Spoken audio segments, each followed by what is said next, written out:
Life balance. Everybody talks about work-life balance. Yeah. That's just bullshit. There's no such thing as work-life balance. It's work-life harmony. 12 hours a day to me is not enough. If you're only working 12 hours a day in the beginning of your business, you most likely will fail. 9 different companies. I'm the vice chairman for the New York Advisory Council, United States Congress member of the Small Business Advisory Committee. I have been in healthcare for the last 23 years. I have a life coaching business, and Adam and I came together to form Atomic Business Coaching to really help business owners that have no time to 10x and work less. What would you say were the biggest lessons that you guys learned from your journey in entrepreneurship and life in general? Some of the biggest lessons were... Sorry for the interruption, but this video is sponsored by Ideation Studios. Ideation Studios is a editing and overall social media management.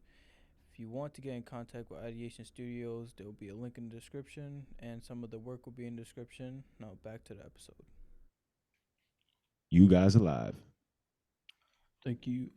All right. Welcome back. Episode 5, the Way of Life podcast, where we talk about the transition from being a teenager into adult life, the wins, the struggles. And we have I would say you guys are our second and third guests. So please introduce yourselves. There you go. Second and third guest. I like that. I like that. The Way of Life. I like the podcast. You know, we've watched it before. We think you guys do a great job. You're also fellow New Yorkers like us. And transitioning from a teenager to a what did you say? Oh, so the whole podcast is about transitioning from a teenager and into an adult. Yeah. So here's my number one tip. Go for it. Don't transition. Stay young forever. Don't ever get old. It's not fun. I'm 44 years old, but I still act like I'm 13. At least that's what my wife and kids say. So I'm Adam. I'm one of the coaches here at Atomic Business Coaching. I've been in financial services for 23 years. I own my own financial planning firm. I have a wealth management practice, a retirement practice, a benefits company. I have a marketing agency, 9 different companies. I serve on the board. I'm the vice chairman for the New York Advisory Council for New York State Senate and Assembly. I'm also a United States Congress member of the Small Business Advisory Committee. Wow. And I'm Tom. I am Adam's partner here. I am a physician assistant by training. I have been in healthcare for the last 23 years. I work in a part-time capacity as a chief transformation officer for a federally qualified health center right in Harlem. So connected to Manhattan every single day. And I have a life coaching business, and Adam and I came together about a year ago to form Atomic Business Coaching to really help business owners that have no time to 10x and work less. And my advice on transitioning from teenage to adult would be the same as Adam. Don't rush it. Don't transition. Stay young as long as you can. And just see that everything is a journey. One of the things that I see with a lot of my clients that I have in my life coaching business, when they're young and they're in their early 20s and mid 20s, everybody's rushing to get to that thing. They want to make it by 30. Yeah. And you're missing the whole journey to get there. And the point is that it's not about the destination. It's about the journey. And that's really what's most important. Yeah, I always say that people underestimate what they can do in a decade, and they overestimate what they can do in a year. Yep. I 100% agree. Well, I want to get deeper into how you two guys met, because it seems like you guys come from 2 different backgrounds.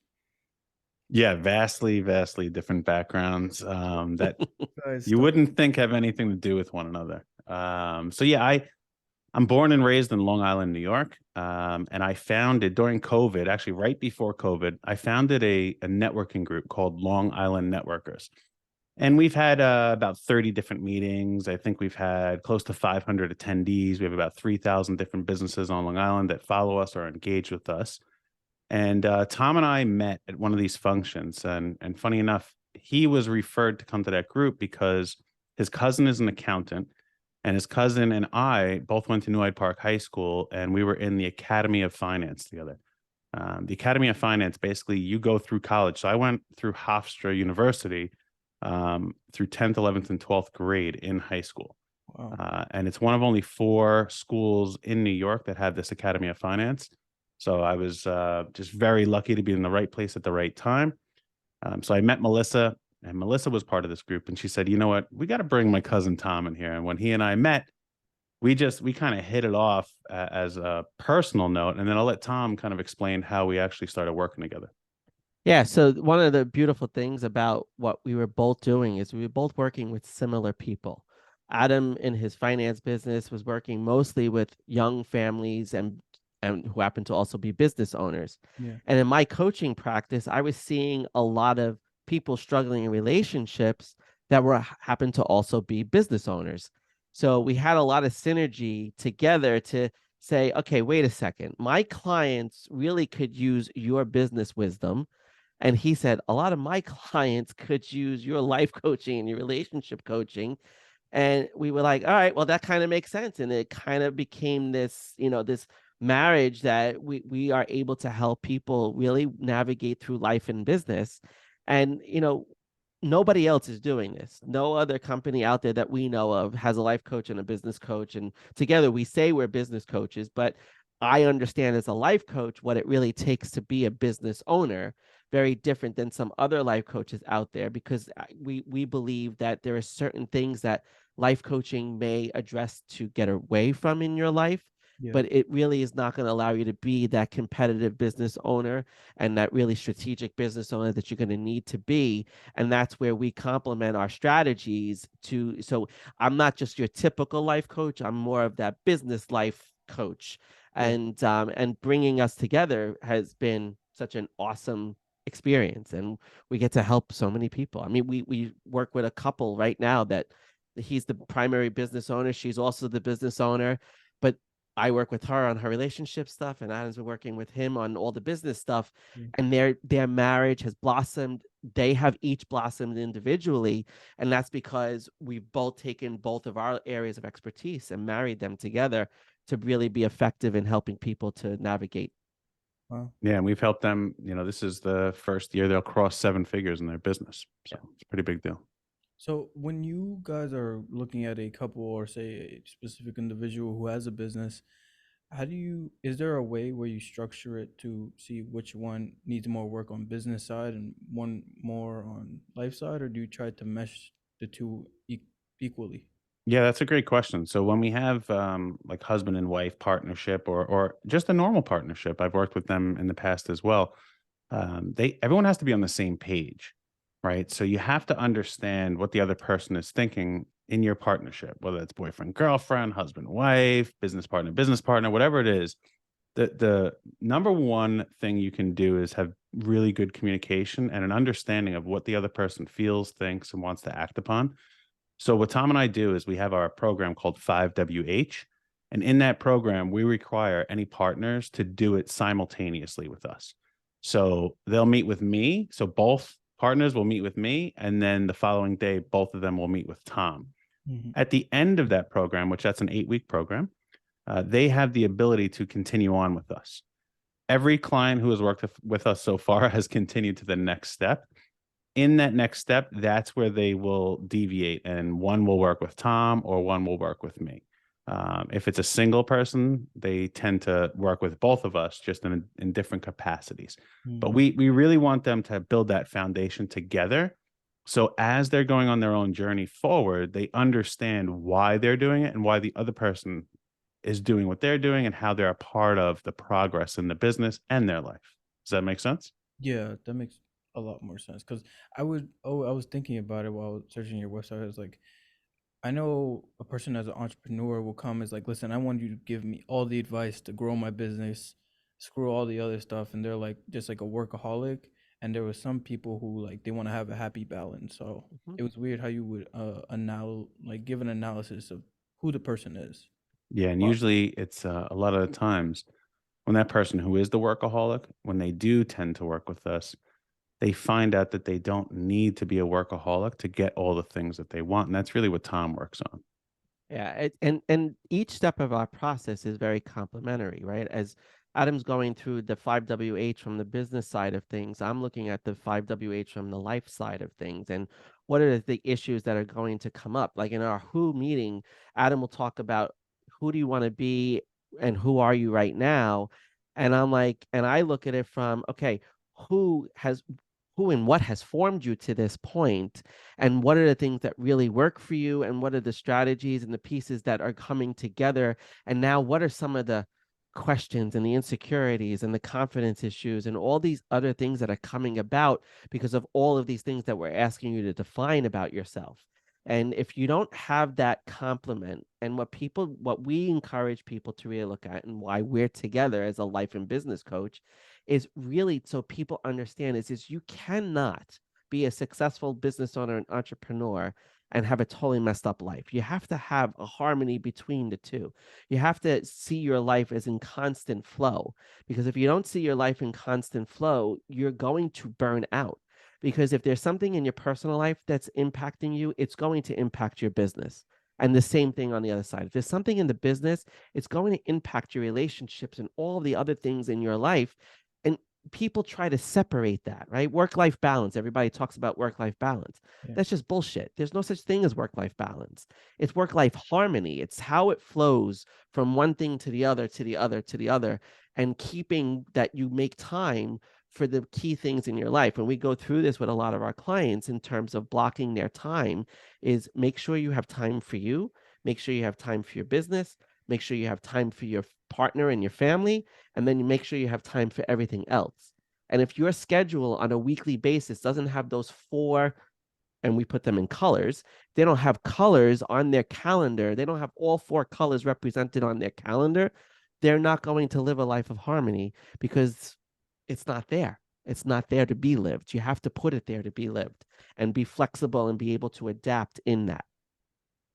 Why do you think that people should really have harmony? Because I know a lot of entrepreneurs that I talk to, they're more of like grind, work 12-hour days, and then once you hit the pinnacle of success, you can then have your rest or your harmony.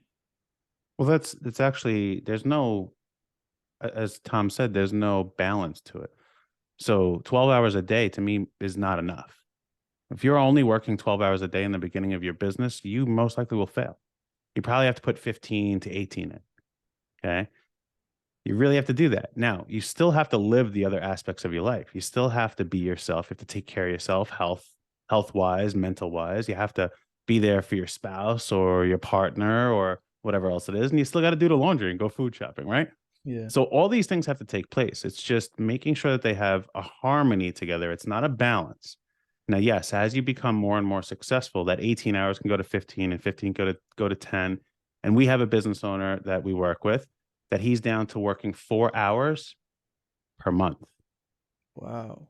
4 hours per month. Now, he got really bored and went to help his wife's medical practice. Now he's the chief operating officer for that. But in the beginning, he was literally working 18 hours per day building his company. Now he has 30 plus people working for him.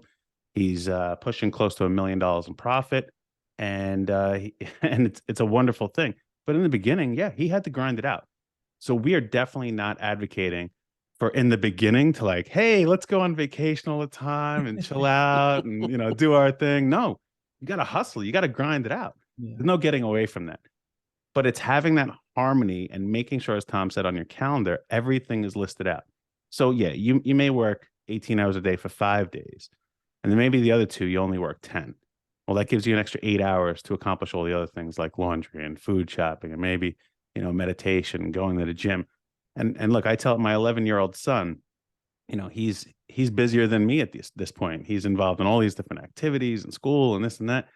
And yesterday he comes and he's like, I did my 100 push-ups today. I'm like, great. How'd you do them? He's like, I just did them in sets of 10 anytime I could. So he got his exercise in.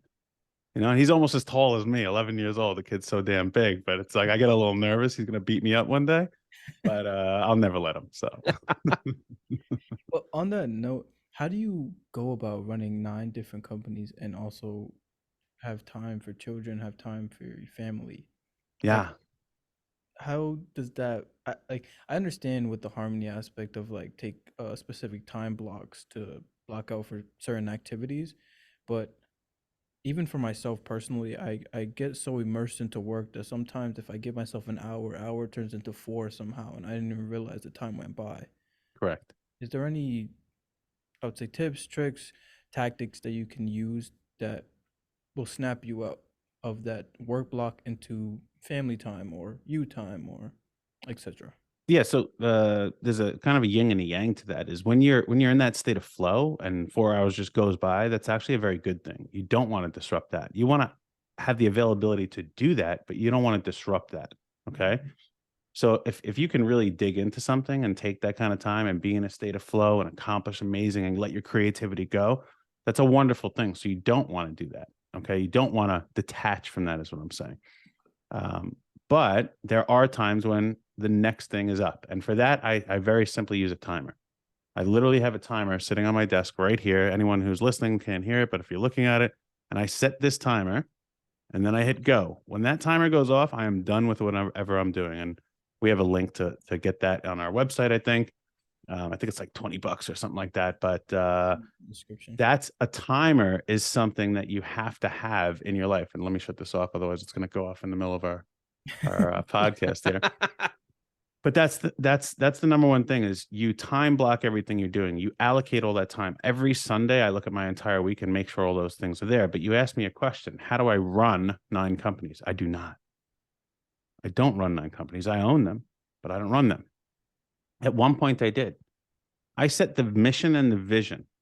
Okay, I make sure that everyone is accountable to themselves. I make sure they know what needs to be done next. I make sure they have the resources and the tools to get the job done. I come in, I cheerlead them. I come in, I discipline them. I come in, I set new direction, and then I step away. I trust that I have brought in the best people to do the job. For most of my businesses, I'm the dumbest person there. It's a very key thing. If I'm the smartest guy in the room, I'm in the wrong room. Okay. So I always hire people that are smarter and better than me. I've just packaged it all up nice and neat and clean. And they know how they're like, okay, Adam's going to take care of the ship. I just got to make sure we got gasoline, or I just got to make sure, we're going in the right direction, or any of these other things. Yeah. So that's really what my role is in those. Does that make sense? Yeah, that makes a lot more sense because I'm thinking like you're running from one meeting all the way across to another meeting, and it's just pandemonium. Well, it is. It's very hectic. When Tom and I first met each other, he couldn't understand how I did it, and I've just slowly indoctrinated him into my life and Hmm. world, and now he gets it, and he does the same thing. I Yeah. mean, we have another podcast we're doing after this, and we have something else we're doing at 8, all for different stuff. Yeah. Right. But it's how you build your systems and processes in the beginning of the week, the month, the day, however you do it, to say, all right, I know what I'm doing today, and then just execute. And one of the things that I think, a lot of people in our culture, in our society, what you've probably been raised with, what we were raised with is very much about the 9 to 5, right? That mentality of 9 to 5. You put in 8 hours of work a day, and that's the employee mindset, right? And in that, you're just exchanging time for money and getting money for time. That's it. Yeah. And that doesn't mean though that you need 8 hours to do that job per day. It's about the impact that you make. When we say we are working 16, 18 hours in our businesses every single day, we're looking to make an impact in all 16 of those hours. We're looking to be very impactful so that the system is built or the process is in place so that when we leave it, it's done, it's up and running, and it's moving along, and it becomes automatic and automated. And we live in a world where we're moving more and more towards automation, right? We're writing a book and we're using technology to help us brainstorm and get the things out there that we want to get out there. But it's an efficiency that happens or an effectiveness that happens in that very strict time. When he sets that timer, it's 30 minutes or 45 minutes of uninterrupted time, distraction free time. Just like when we got on this recording, we all silenced our cell phones and put them on do not disturb, because this is impactful, structured, solid time that we're spending together, the three of us. And that's what we encourage people to do with their time. And that's what makes it possible. When you block out your schedule from 6 a.m. to midnight every single day, and you know what you're doing every single hour, you actually find more time than you ever thought that you had. And that's part of because of the planning that's involved. When we just go through life, oh, I'm driving to work. Oh, I'm going to be at work. Oh, I'm going to lunch now. Up now, I'm leaving and I'm coming back home, and oh, I'm going to go to the gym and then I'll make dinner. And it's very loosey goosey. You're not as productive. The only way you get to be productive and impactful is to have those things marked out very succinctly without, and you know you're not going to be distracted in those time frames that you're doing stuff. We spent 2.5 hours earlier today just writing our book. It was no other distraction. We talked about nothing else. We just were laser focused and getting it done. And that's what it's about too, is being laser focused. Being laser focused on what's on the calendar and what's in your schedule so that you get done what you need to get done. Because if you bring it into tomorrow, now you're just further behind than you were today. You So got to protect your time, right? It's the only asset that you have that you cannot make more of. So you have to protect it. And every time someone's trying to take it from you, you have to look at them as a thief. If someone's going to steal that fucking time from you, you got to look at them that way. Okay. Now, if they're worthy of it, you can certainly give it to them, but don't let anybody steal your time. So that brings me to my next question. When it comes to focus, and I'm think this is more of a question for Tom, because you're more focusing on the traits and aspects and beliefs that the person comes in who come to you both. When you're addressing the, I don't know the right word to say, the deficiencies of having the lack of focus, would you say it's more catered towards trying to coach them through their thoughts and beliefs, or is Well, it more their practices? yeah. So, one of the things that we do in our business is we look at sabotaging behaviors and habits, right? It becomes about understanding the habit that the person has formed around that lack of thought or that lack of focus or that lack of motivation and what comes out of that habit is typically a root belief that has impacted you in some way, right? Some experience or something has formed you to think a certain way, and then you develop the sabotaging behavior around it, and then when you're triggered, that sabotaging behavior is activated. And now the immediate thought that you have when you're triggered is what sets everything into motion. So what we do is we focus on changing the thoughts that happen, right? So for example, you hear a car backfire, right? If you were in the war or you were in a zone where you witnessed a shooting at some point, that car backfire can cause you to be triggered to have a thought that that was a gunshot. Oh no, I'm in danger and I'm unsafe. Well, what we would do with that is to change that thought immediately to recognize, oh, wait a second, that could be a car backfiring before it's the gunshot, right? So either which way, we can decide which way that habit is reformed. The same thing with any belief that somebody comes in. They have a limiting belief about something that they can't do it. They can't, they maybe will say, oh, that just seems like too much work. Well, that's a limiting belief that you're giving yourself because you never felt good enough.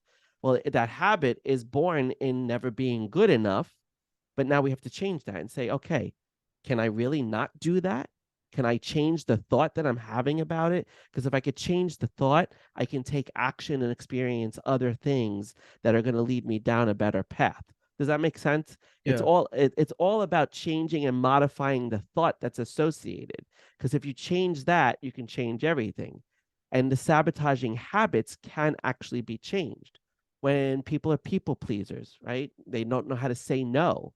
They see no as pushing people away from someone, and they don't want to say no because they're afraid of losing that relationship. Well, if that relationship is only going to be taxing to your energy because you don't know how to say no, well, that's not a relationship you should have. You should be able to be who you are in a relationship and say, no, I really can't do that for you right now, but I'm willing to help you at this time, or I'm willing to do this for you. But if you set that boundary from the beginning, then everything else preserves you and you can do what you need to do and not be resentful and not feel that way. But if you believe that somebody's going to leave you because you said no, that's going to lead you down a different path and you're going to burn out and you're going to be stressed out and resentful and all of that. So it all depends on what thought you have because that sets all of your action into the right motion. Hmm. Wow. I didn't think about that. I'm more like Adam in sense. I'm thinking more tactical instead of looking within. That brings me to the next question I had. When it comes to analyzing these entrepreneurs that you guys are talking to, and you're looking, or even like in a relationship sense, what do you think are like the biggest pitfalls each of them experience? Is it more? I think I asked a similar question, but is it more their emotions and beliefs that get them down into that hole? And if so, what are they? specifically, if you can. Yeah, I mean, for me, when I look at, and it's good observation that you see the contrast between what Tom and I do, because that's the value that we bring to people, is this drastic contrast on how we look and take action on things, and that's the value that we bring back to them. So when I look at an entrepreneur who's really struggling, or as you're saying, what's the difficulties that they're having, the first thing is usually a trust issue, right? And what it means is that they typically got into this business, whatever business they own. They didn't just do it as soon as they left school, as soon as and just I start a business. They typically went and tried some things out first. And anybody who's listened to this as you're transitioning to being an adult, I would highly recommend you take 18 to 24 months and try as much out as you can. The more you fail, the better you will succeed. Okay, it's like in baseball. A really good baseball batting average is 300. Like that's really good. Well, what that means is they failed 70% of the time. Okay, people ask like, how are you so successful, Adam? And it's because I failed more than you did. That's all it really is I did not have the fear to fail more than you did. Okay. And what that comes down to is having a trust in other people. Okay. You have to have the ability in order to achieve any kind of success is work with other people and collaborate with them. And most business owners in their infant stage, in the first 3 years of their business, they came from this other world and they're like, I know how to do this better than somebody else. That's why I left that other place. And they don't believe anybody else could do it as good as them. And guess what? Nobody else will. And that's the key is you have to find somebody who either does it different or you hire two people who do it as 60% as good as you will. Right? If you hire two people that are at 60% capacity, that's 120% what if you could have done. Okay. So it's having that trust and that ability to say, all right, I'm going to hand something off to you. You're probably going to screw it up, but that's why I'm here. I'm here to support you and pick up the slack. Yeah. And that's why we bring in management. Management picks up the slack of employees, and ownership picks up the slack of management. But it all stems from having this trust to say, I'm going to let my baby go to somebody else. Mm-hmm. Think about how many of your listeners have a badass car, right? And it's their first car they have. Would they let their friend drive that car? Probably not, right? Looking at one. There you go. But now imagine you needed to go on a trip and you're working and you had to get the oil change, you had to gas it up, and you had to get a car wash. Well, you could either do that yourself or you could take the trust that, hey, I'm going to give it to my buddy. He's going to take care of those things for me. Maybe I'll pay him, $20 or something. I'll hook him up at night going out to the club, whatever it is. Just take care of this for me. Okay. And now you're like, all right, what's the worst case scenario? He crashes the car. Well, guess what? You have insurance. Number two is if you didn't have a car, you can go rent another car. You could go do your trip and do everything. So what's the worst case scenario? So that's what we really help people with is overcoming those trust issues and looking at the worst case scenario. And we do this constantly. We say, what's the worst thing that can happen? What's the worst that could happen? And when they realize like it's not life or death here. It's like a stupid little thing. All right, the client gets pissed off at me, and now, I got to explain to them why my employee is terrible. Right. So that's where mine stems from. What about you, Tom? I would say, it's a great example is what's the worst? We always think the worst. We always think that there's something that is the worst, but everything is survivable. It all depends on what you really believe. And like Adam said, you have to see success as just a whole series of failures because you have to learn from each of those. And I think that's one of the biggest things that I would say to your audience that's listening is don't be afraid to fail. Everybody is so afraid to fail. Be afraid to not learn from your failure. That's what you should be afraid of is to actually experience a failure and not learn from it. I was working with a client earlier today and I was saying to her, I'm like, listen, don't be afraid to fail. Just see every single thing that happens as what fail stands for, first attempt in learning. Right? First attempt in learning is what I didn't come up with that acronym. I don't know who did, but a first attempt in learning is what failure is all about. So when you fail at something, did you learn from it? Because the real missed opportunity is that you didn't learn from it, that you didn't take something away to improve upon going forward, that you let it recur. Because everything that happens in our lives, no matter what the situation, it's an opportunity to learn. And it's an opportunity that happens for us and not an opportunity that happens to us. Okay. It's really important not to turn yourself into a victim. We all know these people. Why does this always happen to me? No, it's not about happening to you, it's about happening for you. Even the worst things that we think that we experience. Like always think about people who get diagnosed with a cancer at an early age, right? People go, how unfair is that? And how terrible that is. And, when somebody makes it through that, we look at that situation and say, what did you learn from that whole experience? It'll be like, it was the thing where I experienced the most love or the most affection, or somebody stepped up that I never thought would step up, and they did. And I'm so proud of that person and so lucky that that person came into my life at that time. So much good comes out of bad situations as we see them, but we don't see them as opportunities that are really happening for us to develop and become the better version of ourselves and be the best version of ourselves. Then that's the failure. That's the thing that we miss. And that is a very selfish thing when you don't learn from your mistakes and your failures. So don't miss out on that opportunity. Don't miss the opportunity to learn from everything that comes your way. Yeah, I completely agree. How do you go about when someone's failing or attempting to learn a certain aspect of their life, and there's so much emotion tied into it? How do you get them to take a step back and look at the whole picture? Yeah, the big thing here is being able to process your feelings. Okay. We have five core emotions that we go through in life, and you can bucket almost every emotion into these five buckets. Okay. You could put anger, fear, sadness, happiness, and then there's the sexual slash creative feelings that we all have. If you look at every feeling, every emotion that you ever experience, it's going to fill into one of those five core emotions. The key with our emotions is we're not told and encouraged to feel them.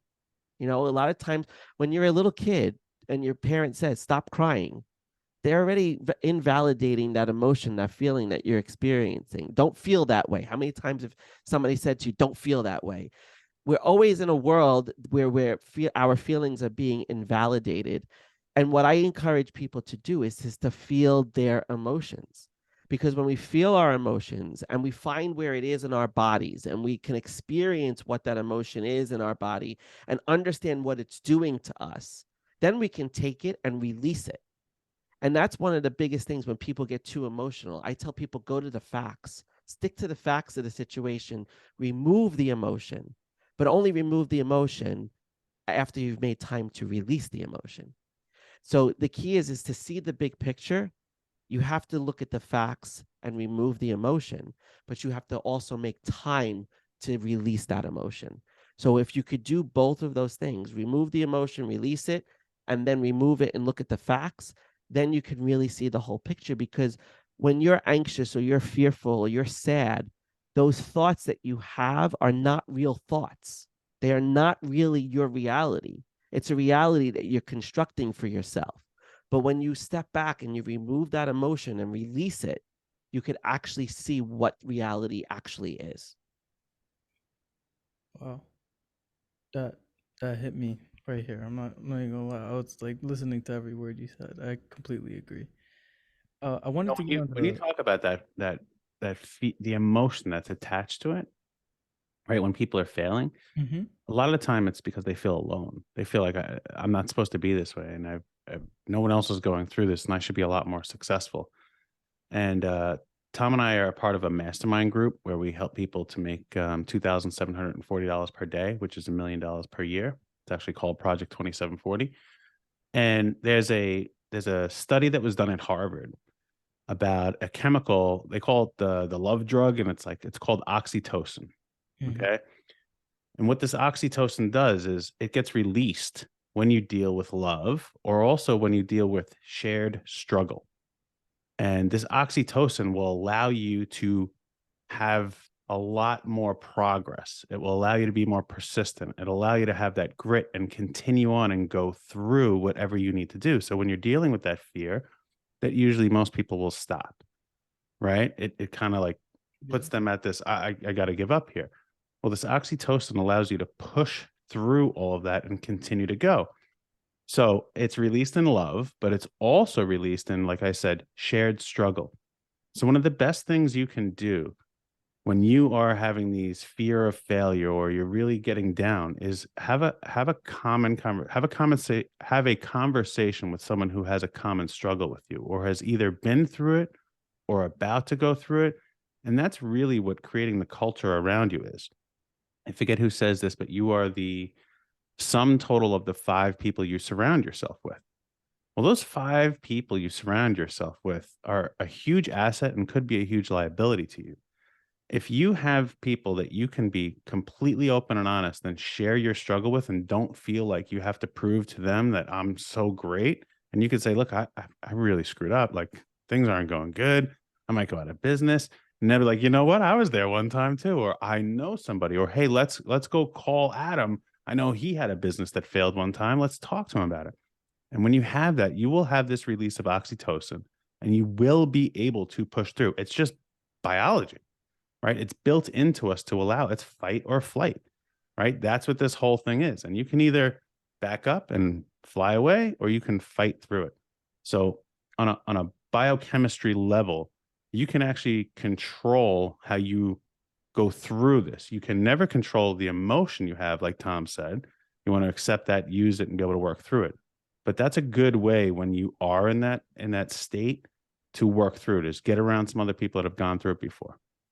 How would you go about surrounding some like yourself around people like that? Because I know personally, like personally, I'm 18, turning 19 in 2 months, and I don't know many people who are doing the same things as me.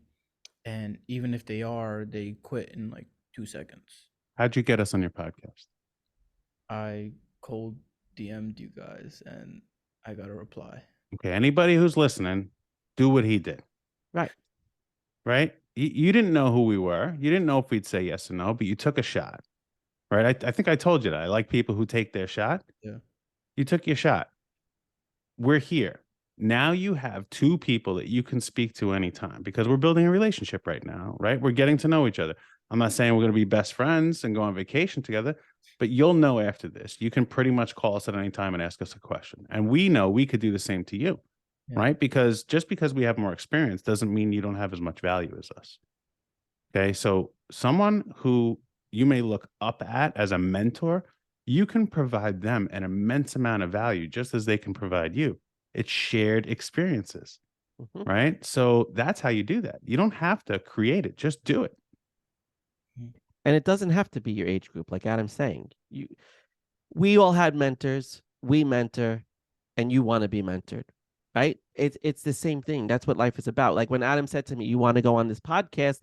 It's these young guys. They're starting out the whole thing, and I'm like, absolutely, 100%. Didn't even have to think about it because I said because this is the way we now mentor the next generation, like we were mentored, and that's what this is all about. I mean, I'm 46. I'm the old man in the room because Adam is, that much younger than me. So old. So He's over old. the hill. I'm He's over over the the hill. hill. But I have a 14-year-old son. And, for me, anything that I can do to help anyone in his generation, and Adam's son is 11, we have young kids that are part of your generation, and we want to mentor you guys and support you. And it's just asking for the help. If you see someone that ideologically you agree with, that you just align with that person, you align with what they're talking about, something hits you like we hit you here, right? When it hits you here, it's someone that resonates with you and is talking the language and the experiences that you had.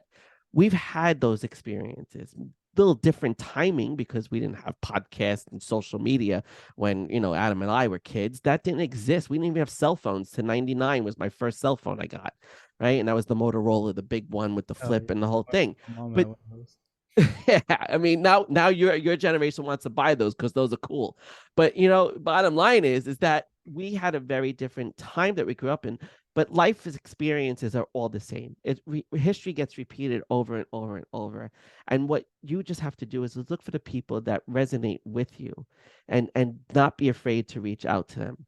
And some of my greatest people are 20 years older than me. Mhm. And there are people that I look up to that are 10 years younger than me. So it really is, age is irrelevant. And that's my point. Age is irrelevant. Look for the energetic connection that you align with. And that's what we tell people all the time. As coaches, we don't want to work with you if we don't energetically align.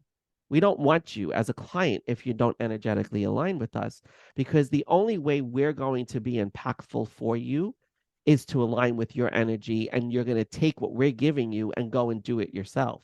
And that's what you should be looking for, is the energy that somebody possesses. Do you align with that energy? Because then that most likely is one of the 5 people you need to surround yourself by. Wow.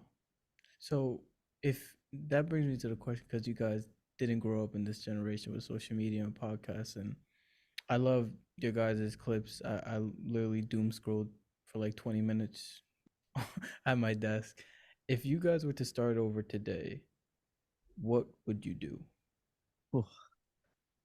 It's always a fun question. So if I was to start over again today, I know that I have more opportunity to gain knowledge much quicker. Okay, when I was in high school, I was lucky enough to be a part of the Academy of Finance, which is there's only 4 of them in New York State. And through that experience, I got education through a professor and books. And I went down to the library. And yeah, during my high school years, we finally got something called the internet. Okay. And we had a little bit more access to knowledge. But when I was 7 years old, my grandfather bought me the Encyclopedia Britannica. Okay. And he didn't buy me the whole set. He bought me like A through M. And then for Christmas, he bought me N through Z. Okay. So I couldn't even read all those books at the same time, but that's how I got knowledge. So what I would do if I was starting over is I wouldn't change my journey as hard as it has been and as many times as I have failed and as much as I have succeeded. I wouldn't change that. I would expedite it. I would make it happen so much quicker because of all the access to knowledge. So I think for anyone here is you have unlimited resources at your fingertips. You can literally go get a Harvard education online if you want to, okay, and not pay a penny for it. So when this is why I said in the beginning, take 18 to 24 months to go fail and try things, because as you find that thing that you are super passionate about, you can get an immense amount of knowledge. If you spend 17 minutes a day learning anything, you will be better than 95% of the world at that thing. That's 100 hours over the course of a year. You will learn that thing. And there's many people that say 10,000 hours to be a master. It's 100 hours to be better than 95% of the world at that thing. That's it. That's all it takes. And you have that access. And Tom and I have that access now. We're just 30 years behind you guys. Yeah. I would agree with the knowledge piece and the amount of information that's at our fingertips.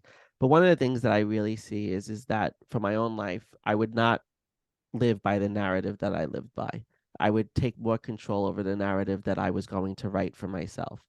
And one of the things that I think is very difficult in society as it is now with social media is how many people write their narrative comparing themselves to people that they see on social media, on Instagram and TikTok, and or they see all these people living these types of lives that really are not fully truthful, and they really don't fully exist in that way.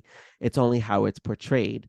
So my thing is write your narrative from the start. If you feel you want to do something, don't let anybody discourage you from doing it. You determine your narrative. You control what you're going to do going forward. I've had a great life and a great journey to this point, and I know I wouldn't be here without that journey. But one of the things I would have done a little bit differently is listened and written a different narrative for myself and really followed some of my own path to get to where I am right now, and not have other people influence that path the way that they did. I think that's really important. And I would compare it today to not comparing yourself to other people anymore. Only compare yourself to who you are from the day yesterday, from the day before. If you're better than you were yesterday, then keep moving forward. And if you're not better than you were yesterday, don't see that as a failure. See it as an opportunity to make a change today to move closer to who you want to be tomorrow. And that's really what it's about. And you can only do that by controlling the narrative of your life, not letting other people control that for you. Wow, that's amazing. That brings me into the second part of the question. Looking back on you guys' entire story, now you guys are successful, you're still building, you're still going after it. What would you say were the biggest lessons that you guys learned from your journey in entrepreneurship and in life in general? Enjoy the journey. It's the biggest thing I've learned. Enjoy every day for what it is. Be present in every moment as much as possible. Enjoy the journey. Have the destination out there and know what you're working towards. But remember that the journey is what's going to get you to your destination. But if you get to your destination and that's it, did you enjoy the journey? You got to enjoy the journey. And I didn't do enough of that to this point. The last 5 years, I've enjoyed the journey tremendously. The last 5 years since I quit a job that I hated and took a huge risk and just decided to go out on my own and do that stuff, that was part of the journey that I loved the most. And I wasn't so hooked on the destination. I knew it's out there and I still striving for it, but be present and enjoy the journey. I think for me, some of the biggest lessons I've learned, and I've learned multiple big lessons, were my biggest failures. And we've talked a lot about how you can learn from that. But what I learned from it is that it doesn't matter, right? That failure, when it happened, it was the worst thing in the world that happened to me, right? It was like this is it. It's all over. It's done. I'm never gonna make up for this. When I look back at it now, I kind of laugh. Like, you were worried about that? Give me a break. You were worried about that? Like, that's nothing. It really means nothing. So what I have learned to appreciate is that this is a giant game. What we are doing in business is a giant game. My health and my happiness are way more important than this business game that I'm playing every day. But that being said, what I learned from failing is just like any basketball game, just like any baseball game. If you're down and the game's not over yet, you can come back. So I've learned to be ultra competitive in everything that I do, whether I'm competing with myself from yesterday, whether I'm competing with a goal I set for the end of the year, but I am always striving to beat something. And it has nothing to do with society. It always has to do with what I have set out as my game that I'm going to play. So it dovetails nicely into what Tom is saying. But man, those failures were nothing. And if you make a giant game out of this, it's not over until you're dead. Now, we never know when we're going to die. So you got to be as competitive as possible today. Wow, amazing. So the final section I want to get on is relationships, because I know this is a big topic, especially for males Mm-hmm. nowadays. When it comes to being an ambitious person and striving for a lot, and I know you guys work with a lot of entrepreneurs, how do you guys coach them through being world class in both relationships and business? Yeah, I mean, for me, I'm gonna go first because Tom's gonna Yeah. go way deeper than me on this. But for me, is you gotta find a team player, right? This, like I said before, it's a game, but this is a business, right? So life is a game and business is a game. But life and whatever your relationship turns into a business. And you, if you don't have a good partner who's going to play their role and support you and want the same aspirations as you, it probably is not going to work out. You want to go out and have fun? Have fun. Don't get all caught up and married in it. Have some fun. Say, hey, this is just for fun, but peace out. We're gonna go our own direction here. When you want to settle into a relationship, whether it's something, I'm not saying get married, but when you want to really commit to somebody, a lot of those boxes have to be checked. And it's not about how much money they make. It's not about how responsible they are. It's, do they align with what your life's vision is? Do they align with the game you're about to play? And if they don't, it's probably not a good move because it's very difficult to change people. Okay, so that's my aspect of it. Yeah, and I'll piggyback off of that. Having the right partner is by far the thing that makes both of us successful. Both of our wives understand what we're doing. Both of our wives are the ones who actually have regular jobs, who, we get the health insurance because of them, and we don't have to worry about a lot of those things. But it's part of having that good partner. But there's certain things, especially speaking to you as an 18-year-old and speaking to your audience in their early 20s, the key is don't rush anything. Okay, build your life. A lot of people decide what you want to do first. Be a bit strategic around when you want to consider even being in that relationship. Be ready for that relationship, because who you are from 18 to 22 is going to change dramatically. And what even changes even more dramatically is 22 to 26. In the next 8 years of your life, you are going to change several times. And one of the things to acknowledge in a successful relationship is that in the right relationship, you're going to understand when that person is changing and when they have a need to change. And when you have to give them the space to change and make that happen. But that comes through communication.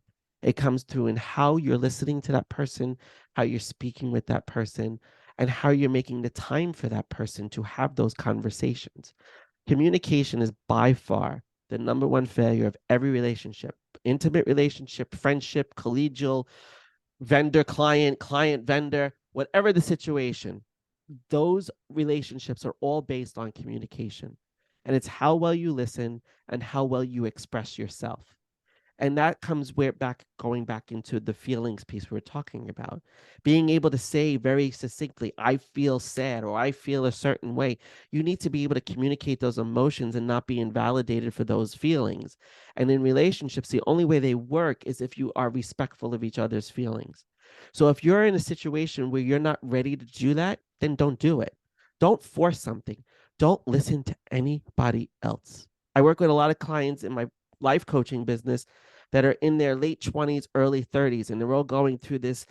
Everybody's getting married, and some people are starting to have children, and everybody seems to be doing this. And I'm here, and I'm just not successful at dating and all this. I go, focus on what you've accomplished. Look at everything that you've accomplished to that point, and look at what your friends have accomplished. And they probably didn't accomplish what you've accomplished.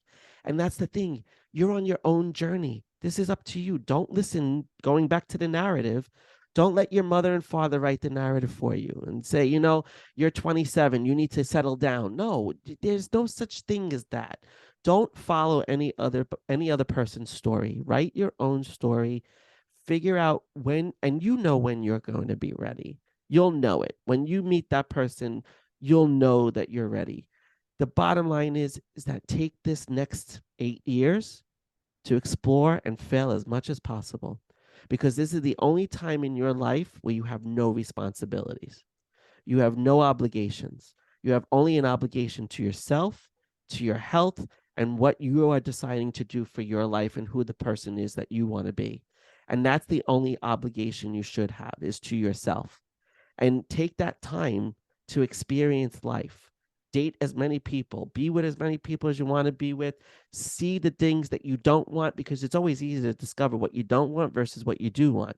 But it's usually in the discovery of what you don't want that you recognize what you do want. And that's what you go after. And that's what you start to manifest. And that's what you start to see.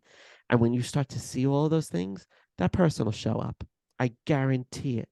They will show up in your life when you least expect it. And my biggest advice has always been, the person that you wind up with is going to be the opposite of everything that you made a mistake doing. Everything that you made a mistake. But if you don't have that experience and fuck up a little bit and mess things up a little bit, it's never going to work for you. It's never going to happen for you, because my wife is the exact opposite of the person I ever thought I would marry. And so many of my clients that I've seen go through several relationships, when they meet that person that they are in love with and they fall in love with, it's because that person is exactly the opposite of everybody else they've ever dated in their life. So here's the thing, do your research. Look at the next 8 years as research and information gathering for the person that you want to enter in a relationship for, but you have to know yourself first. And that is the most important thing. To be in any relationship, you have to know yourself first, know what your wants and desires are, know what your goals and ambitions are, and then you can enter into a relationship with somebody else that hopefully knows what they want. Because when they don't know what they want, that's when you have conflict in your relationship. Wow, amazing. This is by far my favorite episode. Awesome, man. Thank you guys for coming. Any final thoughts? Anything you want to say? Shout yourself out. Please, just go for it. Go ham. Nah, I mean, look, you can find us anywhere. I'm sure you'll put something down in the show notes or something, but it's easy. Atomic Business Coaching. Final thoughts. You know, like we took an opportunity here to be on your show, take opportunities in your life. They're there all the time. I think Benjamin Franklin said this: is every problem is an opportunity in disguise. So start looking at your problems as opportunities. It's a chance for you to rewrite everything, to try something new. So don't be scared to fail. Go out there and try as much as you possibly can. I guarantee you there's more room, more road left to go down. 100%. Every day, every minute is an opportunity to grow. Stay with a growth mindset. Live in a growth mindset, knowing that everything is a learning experience. Always remain open and curious and committed to learning. That is the key. You want to be open and curious. I would say live your life in question. Always have 80% of your language be questions that you're asking and 20% be statements that you're making. And talk to as many people as you can. Don't be afraid to talk to someone because you never know what's going to come of that experience. Talk to as many people. Don't be afraid to form relationships with a lot of people, to have conversations with a lot of people, to take the opportunity to just have a chat because that's what it's about. There are plenty of people out there that want to help you just like you want to help them. So just embrace other people and just keep moving things forward. Amazing. I want to thank you guys for coming on to this podcast. I want to have you on again, like 30 more questions, but I don't want to take up too much more of your time. Well, Junior, thanks for having us. Yeah. It was great to be here. And like we said, anytime you have a question, don't hesitate to reach out. That's what we're here for. We're here to serve, and that's what we're about. Amazing. Thank you. Thank you. Well, this has been the Way of Life podcast. Thank you. Please subscribe, like, and check these guys out. And I'll see you in the next one.